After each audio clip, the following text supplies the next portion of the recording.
Well, the answer no is not a state government answer, but I'll throw it in as a free comment, is that I do hope we indeed repeal Obamacare, or the United States Supreme Court guts it, at least the mandate part. But after that's done, your good question is, what about the states? What can states then do? There are a variety of things that are within the state's capacity to actually help with. We need to create the ability to sell those products across state lines. We're far too parochial about the market for those products. So that's one thing. A critical ingredient would be to create deductibility for those premium payments for individual filers, because most of us in small business, we're not C corps. We're not even paying corporate income tax. We're either individuals, sole proprietors, partnerships.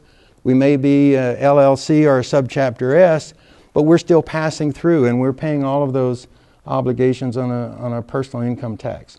We ought to create the same deductibility that the big boys get by being able to charge all those off as business expenses.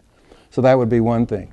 We need to create portability for insurance products, so that if you are getting this particular benefit, we'll call it, obviously, from your employer, we need to create the capacity for those to be something that you own, that you take with you, and you don't have the circumstance where suddenly you find yourself uninsured and facing a great cost to try to do that.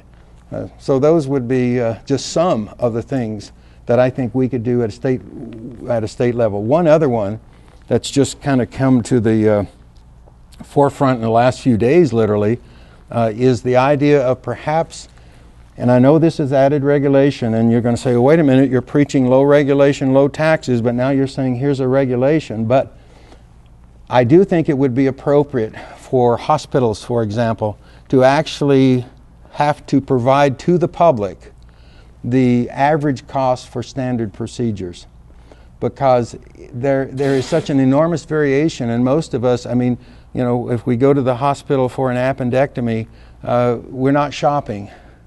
But for some things we do get to shop.